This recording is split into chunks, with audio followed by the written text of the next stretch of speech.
देख रहे हैं भायंदर सत्ता न्यूज। बोल सियापति रामचंद्र की, पवन सुत हनुमान की, उमापति महादेव की, भारत माता की, भारत माता की, भारत माता की। मंच पर उपस्थित पीरीपा के अध्यक्ष जोगेंद्र कवाड़े जी, सांसद प्रतापराव पाटिल चिखलीकर जी, हमारे विधायक प्रताप सरनाइक जी, बहन गीता जैन जी, नरेंद्र मेहता जी, हमारे जनप्रिय उम्मीदवार नरेश मस्के जी, रविंद्र फाटक जी, जयप्रकाश ठाकुर जी, जिन्होंने अभी अभी भारतीय जनता पार्टी में प्रवेश लिया, ऐसी बहुत ही प्रसिद्ध अभिनेत्री श्रीमती रूपा गांगुली जी, किशोर शर्मा जी, पूर्वेश सरनाइक जी, राजू भोईर जी, रवि व्यास जी, श्री डोंगरे जी, वर्षाते भोसले जी, संजय वाघुले जी, हसमुख गहलोत जी, विक्रम प्रताप सिंह जी, सचिन मांजरेकर जी, आसिफ शेख जी, देवेंद्र शेलेकर जी, संदीप राणे जी, अनीता पाटिल जी, निशा नार्वेकर जी, पूजा आमगांवकर जी, मंचासीन सभी महानुभाव। किसी का नाम अगर छूटा होगा तो नाम लिखने वाले की गलती है, मेरी गलती नहीं है, फिर भी मैं क्षमा मांगता हूं। और यहां पर इतनी बड़ी संख्या में उपस्थित सभी माताएं, बहनें और बंधुओं, आज मुझे बहुत खुशी है कि मीरा भाईंदर में हम सभी लोग लोकसभा के चुनाव में हमारे उम्मीदवार नरेश मस्के जी को आशीर्वाद देने के लिए यहां पर एकत्रित आए हैं। बहनों और भाइयों, हम सभी प्रभु श्री राम जी को मानते हैं ना? बोलो जय श्री राम, जय श्री राम। तो बोलिए, प्रभु श्री राम के हाथों में क्या है? क्या है? क्या है? फिर बोलिए, एकनाथ शिंदे जी के हाथों में क्या है? क्या है? क्या है? नरेश मस्के जी के हाथों में क्या है? क्या है? क्या है? इस मतदार संघ में मोदी जी के हाथों में क्या है? क्या है? क्या है? धनुष्य बाण। तो बहनों और भाइयों, फिर आपको और कुछ बताने की आवश्यकता ही नहीं है। हमको आने वाले 20 तारीख को धनुष्य बाण का बटन दबाकर हमारे नरेश मस्के जी को दिल्ली में संसद में भेजना है। ये चुनाव मामूली चुनाव नहीं है। ये चुनाव महानगर पालिका का, विधानसभा का चुनाव नहीं है। ये चुनाव भारत का चुनाव है। देश का नेता चुनना है। देश किसके हाथों में महफूज होगा, देश को कौन विकास की ओर ले जा पाएगा, देश के आम आदमी का सपना कौन पूरा कर सकता है, इसका निर्णय करने वाला ये चुनाव है।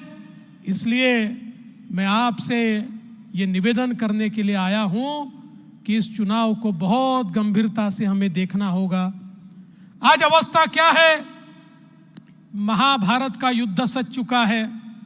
जैसे महाभारत में एक और पांडवों की सेना थी, पांडवों के साथ कई राजा थे, दूसरी ओर कौरवों की सेना थी, कौरवों के साथ भी बहुत बड़े पैमाने पर राजे थे, रजवाड़े थे और युद्ध सजा था। वैसा ही भारत का युद्ध सजा है।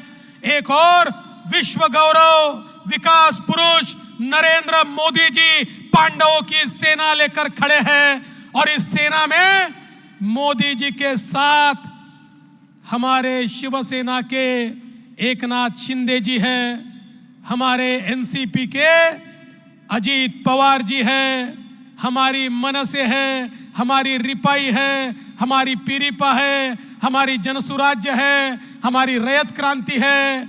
ये सब मिलकर पांडवों की सेना तैयार हुई है। और कौरवों की सेना में कौन है? राहुल गांधी है। और राहुल गांधी जी के साथ 24-25 पार्टियों की खिचड़ी है। लेकिन मैंने उनको कहा, अरे खिचड़ी वालों, ये तो बताओ, हमारा तो तय है, हमारे तो प्रधानमंत्री मोदी जी है, आपका प्रधानमंत्री का उम्मीदवार कौन है? कोई बोलने को ही तैयार नहीं है। आखिर सुबह 9 बजे जो टीवी पर पोपटलाल आते हैं ना, वो पोपटलाल को बोलना पड़ा। पोपटलाल को पूछा, बताइए आपका उम्मीदवार कौन है? तो पोपटलाल ने कहा, हमारे पास तो बहुत उम्मीदवार है, हम 5 साल में 5 प्रधानमंत्री बनाएंगे। मैंने कहा बहुत अच्छी बात है, 5 साल में 5 प्रधानमंत्री बनाएंगे, लेकिन पहला कौन बनाएंगे ये तो बताइए। फिर मेरे ध्यान में आया, ये क्या करने वाले, एक कुर्सी रखेंगे। हम बचपन में संगीत कुर्सी खेलते थे, उस प्रकार से उस कुर्सी के इर्द गिर्द ये सारी पार्टियों के नेता घूमेंगे, और जैसे ही म्यूजिक बंद होगा, जो पहला नेता बैठेगा वो पहला प्रधानमंत्री, अगले साल जो दूसरा बैठेगा वो दूसरा प्रधानमंत्री। प्रधानमंत्री के पद को घंटा कुर्सी जैसा इन लोगों ने बनाया। और इनको बताओ, ये प्रधानमंत्री का पद है, ये तुम्हारे घर का पद नहीं है, ये तुम्हारे उद्योग का पद नहीं है, ये तुम्हारा प्राइवेट प्रॉपर्टी का पद नहीं है, ये देश के प्रधानमंत्री का पद है। इसको बंटवारा करने का अधिकार तुमको नहीं है। और इसीलिए देश की जनता ने यह तय कर लिया है, इस देश में फिर एक बार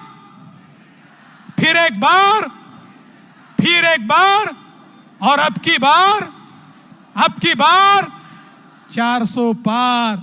और इस 400 पार में थाने से हमारे नरेश मस्के जी भी होंगे, ये मीरा भाईंदर वालों ने तय करके रखा है। दोस्तों, ये जो हमारे मोदी जी की महायुति है ना, ये विकास की ट्रेन है, विकास की ट्रेन। अभी अपने यहाँ मोदी जी के आशीर्वाद से मेट्रो आने वाली है, ऐसी हमारी ये विकास की ट्रेन है। हमारे विकास की ट्रेन को मोदी जी का इंजन लगा है, मजबूत इंजन है। अलग अलग पार्टियों की बोगियां, डब्बे लगे हुए हैं, और इन डब्बों में सभी के लिए बैठने की जगह है।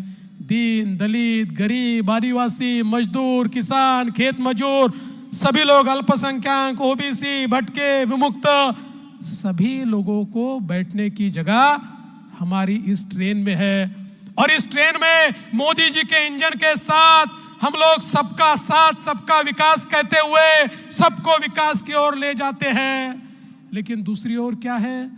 दूसरी ओर डब्बे ही नहीं है, वहां सब इंजन ही है, डब्बा एक भी नहीं है। इंजन है ना, राज ठाकरे वाला नहीं, वो अपने पास है, वहां सारे इंजन है। वहां पर राहुल गांधी कहते हैं मैं इंजन हूं, उद्धव ठाकरे बोलते हैं मैं इंजन हूं, हमारे पवार साहब बोलते मैं इंजन हूं, लालू जी का बेटा बोलता मैं इंजन हूं, मुलायम जी का बेटा बोलता मैं इंजन हूं, स्टालिन बोलते मैं इंजन हूं, ममता दीदी बोलती मैं इंजन हूं। वहां पर एक भी डब्बा नहीं है, सब अपने आप को इंजन मानते हैं। और आपको पता है, इंजन में आम आदमी के बैठने की जगह नहीं होती, इंजन में केवल ड्राइवर बैठता है। और इनका इंजन ऐसा है, राहुल गांधी के इंजन में बैठने की जगह केवल सोनिया जी और प्रियंका जी को है। उद्धव ठाकरे जी के इंजन में बैठने की जगह केवल आदित्य ठाकरे जी को है। और शरद पवार जी के इंजन में बैठने की जगह केवल सुप्रिया ताई सुळे को है।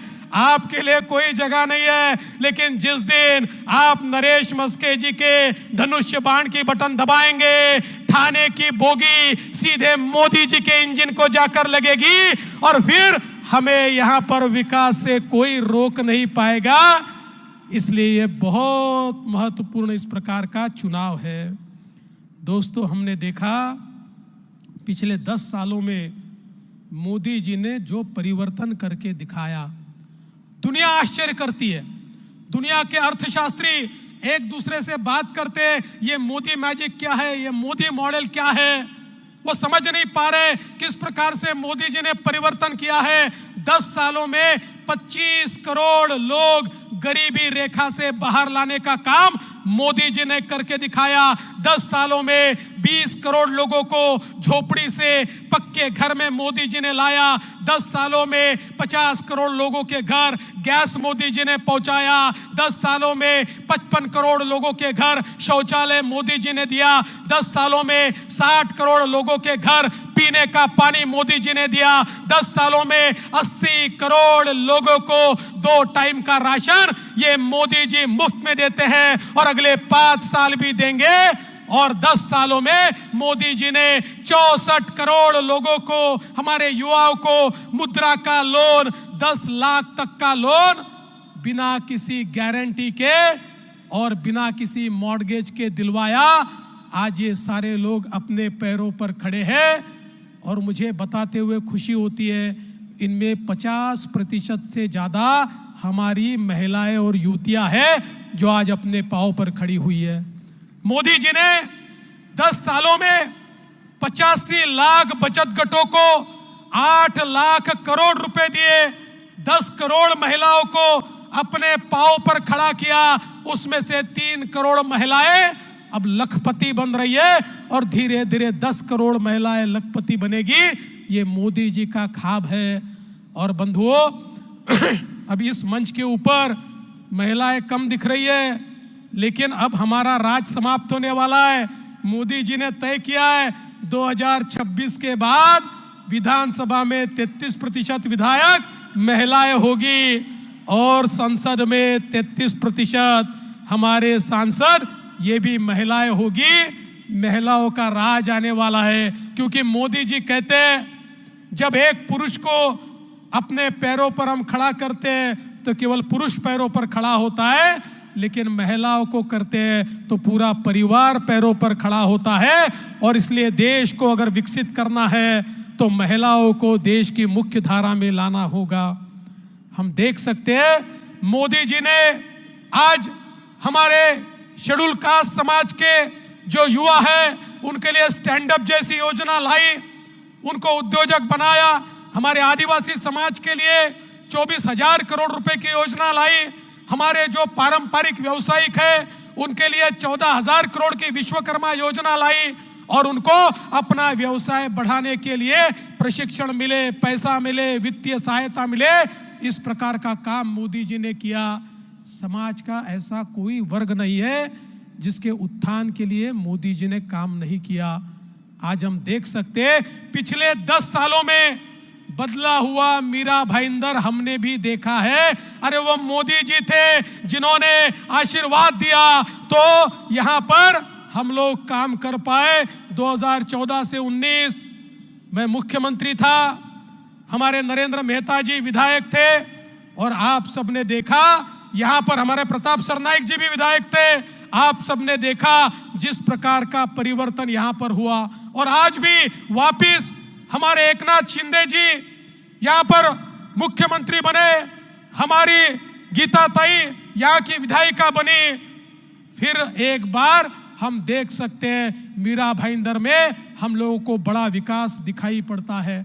आज मीरा भाईंदर में मेट्रो आई है, मीरा भाईंदर में सूर्या से पानी आ रहा है। और मैं आपको कहता हूं 40 MLD पानी तो हम लोग गणपति तक शुरू करने का प्रयास करने वाले हैं। और मेरा विश्वास है आने वाले दिनों में मीरा भाईंदर के लिए पानी की कोई किल्लत नहीं होगी। यहां पर रास्तों का काम हो, यहाँ STP का काम हो, यहाँ पर अंडरग्राउंड सीवेज का काम हो, यहाँ पर गार्डन का काम हो। पिछले 10 सालों में आपके आशीर्वाद के कारण मीरा भाईंदर का रूप बदला है और हम इसको इसलिए बदल पाए क्योंकि मोदी है तो मुमकिन है, मोदी है तो मुमकिन है। ये मोदी जी का आशीर्वाद है जो बदला हुआ, ये सारा स्वरूप हम लोग देख रहे हैं। और अब आने वाले दिनों में आपकी कनेक्टिविटी तो हम ऐसे बढ़ाने वाले हैं कि अभी हमने मुंबई में कोस्टल रोड तैयार किया। अब कोस्टल रोड से आप बांद्रा तक आ सकते हो, बांद्रा से हम लोग वर्सोवा तक कनेक्टिविटी कर रहे हैं, वर्सोवा से हम मड़ की कनेक्टिविटी कर रहे हैं और मड़ से उत्तन की कनेक्टिविटी हम कर रहे हैं। अब मीरा भाईंदर वाले 40 मिनट में, 35 मिनट में सीधे कुलाबा पहुंचेंगे। इस प्रकार की कनेक्टिविटी ये मीरा भाईंदर को देने का काम आज हमारी सरकार कर रही है। हम कर रहे हैं क्योंकि हमारे पीछे मोदी जी है। दोस्तों, आप याद करिए कोविड का वो समय, इतना खतरनाक, इतना भयानक समय था जिस समय अपने परिवार वालों को भी हम लोग अपने घर नहीं बुला सकते थे। सभी लोगों के सामने एक असमंजस था। सब लोग सोचते थे कल मेरा क्या होगा, मेरे परिवार का क्या होगा, क्या हम जिएंगे या मरेंगे। हमारे आजू बाजू वाले, हमारे कई दोस्त जिनके घर में हम मौत देखते थे, एक प्रकार से मातम छाया हुआ था, सभी के सामने अंधेरा था और दुनिया कहती थी ये भारत को कोई बचा नहीं सकता। 140 करोड़ का देश है, कम से कम 40-50 करोड़ लोग तो मरेंगे, ऐसा दुनिया कहती थी। दुनिया के अखबारों में छपता था भारत ये डेथ बेड हो रहा है, भारत में चिताएं जल रही है, भारत समाप्त हो रहा है। ऐसे समय दुनिया में केवल 4 देश थे जिन देशों ने कोविड का वैक्सीन तैयार किया था। इन 4 देशों को लगता था भारत हमारे पास आएगा, भारत हमारे सामने हाथ फैलाएगा, भारत बोलेगा भीख में थोड़े वैक्सीन दे दो। लेकिन इस देश के प्रधानमंत्री को पता था 140 करोड़ का देश है, मैं उस देश के सामने जाऊंगा, थोड़ी सी वैक्सीन वो देगा, फिर कहेगा रुक जाओ, पहले मेरे लोगों को वैक्सीन देता हूं, उसके बाद तुमको दूंगा। मेरे देशवासी यहां पर जिंदा नहीं बचेंगे, यहां पर मौत का अंबार लगेगा। इसलिए प्रधानमंत्री जी ने सीधे देश के वैज्ञानिकों को एकत्रित किया, फार्मासिस्ट को एकत्रित किया, उनको कहा आपको जो रॉ मटेरियल चाहिए मैं देता हूं, जो रिसोर्सेज चाहिए मैं देता हूं। दुनिया के कोने कोने से मोदी जी ने सारा रॉ मटेरियल यहां लाया और दुनिया में कोविड की वैक्सीन बनाने वाला 5वां देश मेरा हिंदुस्तान बना। और हमारे मोदी जी ने एक एक आदमी को, 140 करोड़ लोगों को कोरोना की वैक्सीन 2 बार हम सभी को टीका लगाया ना, सबको मिला ना। 1 पैसा किसी को नहीं मांगा, चाराने का खर्चा किसी को नहीं आया। और जो लोग कहते थे भारत कैसे बचेगा, उनको हमने ये बताया भारत बचा भी, और बचाने वाला नई दिल्ली में बैठा था, उसने बचाकर दिखाया भी। ये नया भारत है, ये मोदी जी का भारत है। दोस्तों, ये नया भारत ऐसा भारत है जिसकी ओर आंख उठाकर कोई देख नहीं सकता। आज भारत एक और चंद्रयान भेज रहा है, दूसरी ओर आदित्य L1 के नाम से हम सूरज को नाप रहे। मुझे याद है आज हमारा जो नेतृत्व है ये मामूली नेतृत्व नहीं, वैश्विक नेतृत्व हुआ है।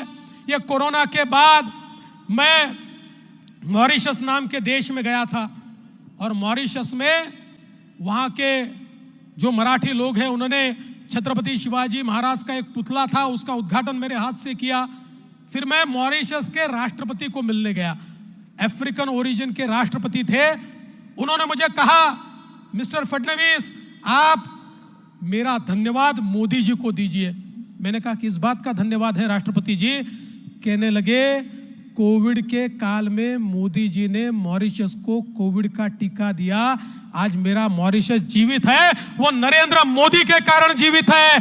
और केवल मॉरिशस नहीं, दुनिया में 100 देश ऐसे हैं जो कहते हैं हमारा नेता नरेंद्र मोदी है, क्योंकि उनके कारण हमारा देश आज जीवित है। एक वैश्विक नेतृत्व आज मोदी जी के माध्यम से हमने तैयार किया है। मैं जापान गया था, जापान के उप प्रधानमंत्री को मैं मिला, उन्होंने मुझे कहा फडणवीस जी आपका अभिनंदन करता हूं। मैंने कहा किस लिए अभिनंदन कर रहे हैं? उन्होंने कहा जो जापान नहीं कर पाया वो आपके देश ने किया।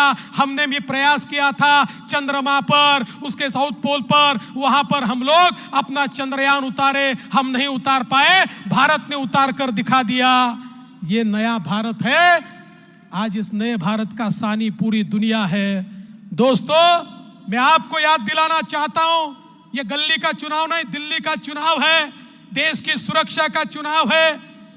आप सबको याद होगा वो जमाना भी जिस समय हमारे मुंबई में बम विस्फोट होते थे, पूना में होते थे, काशी में होते थे, हैदराबाद में होते थे, बंगलोर में होते थे, हर जगह बम विस्फोट होता था। बम विस्फोट होने के बाद हमारी सरकार क्या करती थी? हमारी सरकार केवल पाकिस्तान का निषेध करती थी, भर्त्सना करती थी, पाकिस्तान की बुराई करती थी।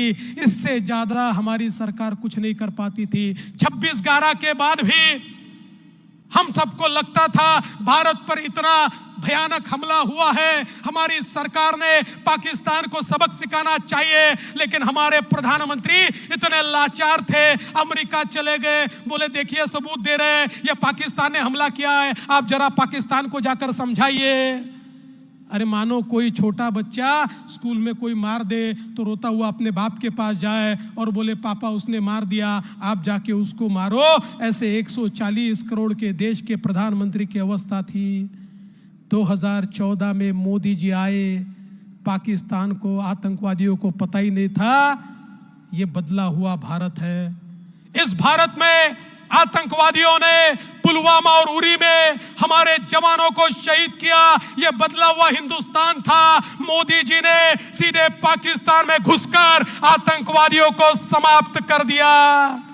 दोस्तों, 2019 के बाद भारत में धमाके करने की हिम्मत पाकिस्तान के बाप की भी नहीं हुई, क्योंकि उनको मालूम है अपना बाप नई दिल्ली में बैठा हुआ है। आज पाकिस्तान कटोरा लेकर घूम रहा है और भारत दुनिया की 5वीं सबसे बड़ी अर्थव्यवस्था बना है और जल्दी ही 3री सबसे बड़ी अर्थव्यवस्था बनने वाला है। और मोदी जी ने तो कहा अरे पिछले 10 साल ये केवल ट्रेलर था, असली पिक्चर अभी बाकी है। मोदी जी ने कहा 10 सालों में आपने जो काम देखा वो तो केवल स्टार्टर था, अभी असली खाना परोसना बाकी है। आने वाले 5 वर्षों में जिस प्रकार से इस देश को मोदी जी बदलने वाले हैं, मैं तो आपसे निवेदन करने के लिए आया हूं, इस बार का मतदान ये भाजपा के लिए, ये महायुति के लिए नहीं है। इस बार का मतदान भारत के लिए है। ये भारत मोदी जी के हाथ में सौंपकर फिर एक बार हमको इस प्रकार के भारत का निर्माण करना है जिसकी ओर कोई नजर उठाकर नहीं देख पाएगा। एक ऐसा भारत जो दुनिया का सिरमौर होगा, एक ऐसा भारत जो दुनिया का सर्वोत्तम देश होगा। ऐसा भारत अगर बनाना है तो दोस्तों आने वाले 20 तारीख को हमें धनुष्य बाण का बटन दबाना होगा।